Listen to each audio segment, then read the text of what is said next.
بھارت کے لیے ایک بڑا دن. آج پرائم منسٹر مودی ممبئی کے نیول ڈاک یارڈز میں گئے اور وہاں انہوں نے کمیشن کی ایک تو انڈین نیوی کے لیے ایک تو گائیڈڈ میزائل ڈسٹرائر ہے. نریندر مودی جو ہیں وہ 3 فرنٹ لائن نیول کمبیٹنٹس INS سورت، INS نیلگری اینڈ INS وگھی شیر. وزیر خزانہ سینیٹر محمد اورنگزیب نے کہا ہے کہ پاکستان آئندہ چند ماہ میں اپنی کریڈٹ ریٹنگ کو سنگل بی میں بدلنے کے لیے پرعزم ہے اور چین وفاقی وزیر توانائی اویس خان لغاری نے ملک میں بجلی کی قیمتیں کم کرنے کا وعدہ کر لیا ہے.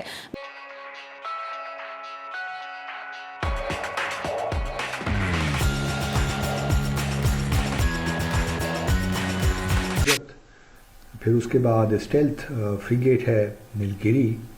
اور پھر تیسرا ڈیزل الیکٹرک سب مرین وشکیر. تو یہ تقریباً آپ کہہ سکتے ہیں کہ بہت بڑی ڈیولپمنٹ ہے اور ہمارے لیے تو آبویسلی خطرہ ہونا چاہیے کیونکہ جس طریقے سے بھارت کی نیوی ڈیولپ ہو رہی ہے وہ ہمارے لیے مزید چیلنجز لے کر آ رہی ہے. بھارت کا یہ کہنا ہے کہ جی انڈین اوشن ریجن جو ہے یہ ان کے لیے بڑا امپورٹنٹ ہے اور چونکہ چائنا بھی اپنی نیوی کو ڈیولپ کر رہا ہے اور تقریباً ان کے پاس تو اب پچھلے کچھ سالوں میں 300 سے 400 وارشپس انہوں نے بنا دیں.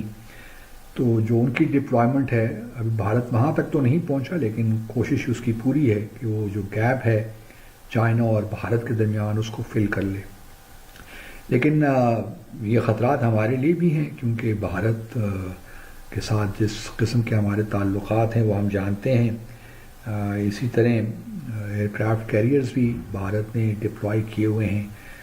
تو ہمارے لیے ہم بلو واٹر نیوی تو بھی اس طرح نہیں بنا سکے لیکن یہ ہے کہ اس پہ ہمیں کام کرنا چاہیے کیونکہ جہاں تک ایئر فورس کا تعلق ہے اس میں تو میں دیکھ رہا ہوں کہ پاکستان نے کافی اس میں کافی ہم آگے بڑھے ہیں اور کچھ انڈین اینالسٹ کا یہ بھی کہنا ہے کہ پاکستان جہاں تک ایئر فورس کا تعلق ہے کیونکہ ہم نے اب اسٹیلتھ جنگی طیارے چین سے ہم لے رہے ہیں، ترکی کے ساتھ بھی ہمارے مذاکرات ہو رہے ہیں. تو یہ اسٹیلتھ ٹیکنالوجی جو ایئر فورس نے حاصل کی ہے یا کر رہے ہیں یہ ایک بہت بڑا گیپ کریٹ کر دیں گے پاکستان اور بھارت کے درمیان. حالانکہ بھارت بھی رافیل جیٹس بھی لے رہا ہے، فرانس سے امریکہ سے بھی ایکوزیشنز ہو رہی ہیں لیکن بھارت کے لوگوں کا یہ خود ماننا ہے کہ پاکستان اگر یہ اسٹیلتھ 5th جنریشن یہ فائٹر ایئر کرافٹ کو مل جاتے ہیں تو ایک بہت بڑا گیپ ہو جائے گا جو بھارت کے لیے ممکن نہیں ہوگا اگلے 6 سے 7 سالوں میں پر کرنا. لیکن نیوی میں جہاں تک نیوی کا تعلق ہے اس میں البتہ بھارت جو ہے لگتا مجھے کچھ یہ ہے کہ شاید ابھی ہمارے پاس ہمیں کافی وقت لگے بھارت کو کیچ کرنے میں یا جو بھی گیپس ہیں ہمارے. تو اس لیے پاکستان کو اس بارے میں سوچنا پڑے گا اگر ہم چاہتے ہیں کہ ہمارا ڈیٹرنس کریڈیبل ہو تو صرف وہ نیوی کے بغیر ہو نہیں سکتا. نیوی بڑا امپورٹنٹ کمپوننٹ ہے اس ڈیٹرنس کا. یہ الگ بات ہے کہ پاکستان کی اکانومی اس وقت اس شیپ میں نہیں ہے جہاں ہم بھارت کی طرح 70 یا 80 بلین ڈالر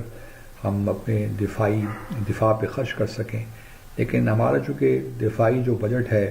وہ 8-9 بلین ڈالر ہے وہ بھی بہت مشکل سے ہم دیتے ہیں یا کیونکہ ہماری اکانومی اس وقت اس طرح نہیں ہے کہ ہم اس سے زیادہ افورڈ کر سکیں. لیکن بہرحال اس میں بھی ہم نے کافی کچھ محدود وسائل کے باوجود ہی پاکستان نے اپنا ڈیٹرنس تو قائم کر رکھا. یہ بہت بڑی کامیابی ہے ہماری کہ محدود وسائل میں ہم نے بھارت جیسے ملک کو جو ہم سے کئی گنا بڑا ہے اور اس کے پاس بے شمار وسائل ہیں ان کو بھارت ہم نے کنٹین کیا ہوا کسی نہ کسی حد تک. یہ الگ بات ہے کہ 2019 میں انہوں نے بالا کوٹ پہ حملہ کیا گو کہ اس حملے سے ہمیں کوئی نقصان تو نہیں ہوا لیکن یہ ضرور ہوا کہ انہوں نے ہماری ایئر اسپیس کو وائلیٹ کیا. ہم نے بھی جوابی کارروائی کی اگلے دن اور وہ بڑی کامیاب رہی. ابھینندن کو ہم نے گرفتار کیا پھر واپس بھی کر دیا، وہ ایک الگ کہانی ہے. لیکن آج میں دیکھ رہا ہوں کہ بھارت کا جو بھارت جو نیوی اپنی انڈین نیوی کو جس طرح ڈیولپ کر رہا ہے وہ ہمارے لیے خطرہ ہونا چاہیے، اور ہمیں آئی ایم شیور کہ جو بھی ہمارے ریلیونٹ ادارے ہیں وہ اس بارے میں سوچ رہے ہوں گے کس طرح جو بھی گیپس آئے ہیں وہ کس طرح ہم نے پلگ کرنا ہے۔ ہم آبویسلی بھارت کو میچ نہیں کر سکتے کہ انہوں نے ایک میزائل بنایا تو ہم نے ایک میزائل بنایا، انہوں نے ایک وارشپ بنائی تو ہم نے ایک وارشپ بنا دی، اس طرح نہیں ہوتا۔ ہمیں اپنی ضروریات کو سامنے رکھتے ہوئے، ضروری نہیں ہے کہ اگر ان کے پاس 200 شپس ہیں تو ہمارے پاس بھی 200 وارشپس ہونی چاہیے۔ ہم لمیٹڈ وسائل میں رہ کر لیکن کوالٹی کی چیزیں حاصل کر کے یا مینوفیکچر کر کے ہی کام کر سکتے ہیں۔ بھارت کو ایک ایڈوانٹیج حاصل ہے کہ وہ جو اس قسم کی وارشپس ہیں وہ انڈیجنسلی تیار کر رہا ہے، کیونکہ ٹیکنالوجی باہر سے بھی ان کا کولیبریشن رہتا ہے بہت سے ممالک کے ساتھ۔ مثال کے طور پر جہاں وہ سب مرین ڈیولپ کرتے ہیں تو فرینچ کے ساتھ فرانس کے ساتھ ان کا ایک بڑا کولیبریشن ہے، اور یہ انڈین نیوی کو دینے جا رہے ہیں۔ اب یہ تینوں کے تینوں جو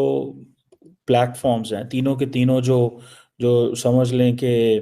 وہ جسے کہتے ہیں نا پلیٹ فارمز انڈین نیوی میں جائیں گے، تو آپ اسی سے خود ہی اندازہ لگا لیں کہ اور ان کی جو کیپیبلٹیز ہیں وہ کہاں چلے جائیں گے۔ یہ انڈیا کہہ رہا ہے کہ جی ہماری انڈیجنس کیپیبلٹیز ہیں، یہ تینوں وارشپ جو ہیں یہ ایک دن انڈین نیوی میں کمیشن ہو رہے ہیں۔ اچھا، کسی بھی شپ کی جو کمیشننگ ہے اس کی بڑی ویلیو ہوتی ہے، وہ ہمیشہ یاد رکھا جاتا ہے کہ یہ کب کمیشن ہوئی، کب بنی، کب آئی۔ یہ تینوں کی تینوں، اور یہ کل آج یعنی کہ 15 جنوری کو اس کے اوپر نریندر مودی صاحب جو ہیں اس کو کر رہے ہیں، انڈین نیوی کو دے رہے ہیں۔ اب یہ جو نیلگری جو ہے یہ کہا جاتا ہے کہ ان کا ایک پروجیکٹ تھا انڈین نیوی کا 17A، اسے کہتے ہیں نیلگری کلاس فریگیٹس۔ اس میں اسٹیلتھ فیچرز ہیں، اس میں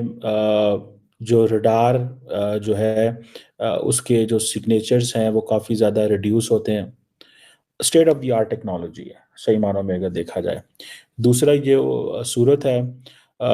سمجھ لیں کہ یہ فالو اپ ہے جو on class to the Kolkata class project 15A destroyer. اس کے اندر آپ سمجھ لیں کہ اس کی ڈیزائن اور کیپیبلٹی میں انہوں نے کافی کام کیا ہے، ماڈرن ایویشن فیسلٹیز اس میں ڈالی ہیں، اور ان کے اوپر جو نیلگری ہے اینڈ سورت، ان کے اوپر جو ہیلی کاپٹرز ہیں انکلوڈنگ جو چیتاک ہیلی کاپٹر ہیں، ALH ہیں، سی کنگ ہیں، اور جو نئے انہوں نے MH-60R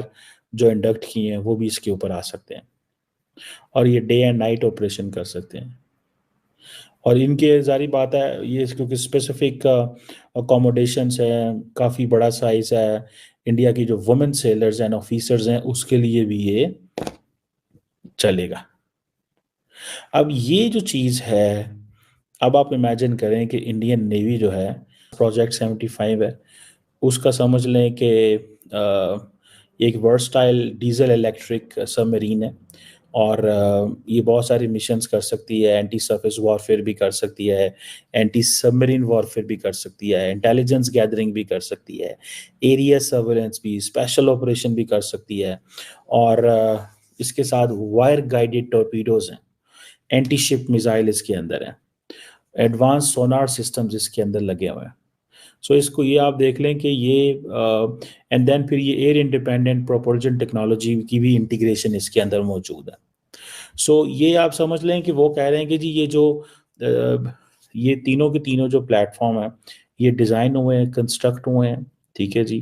ممبئی کے اندر۔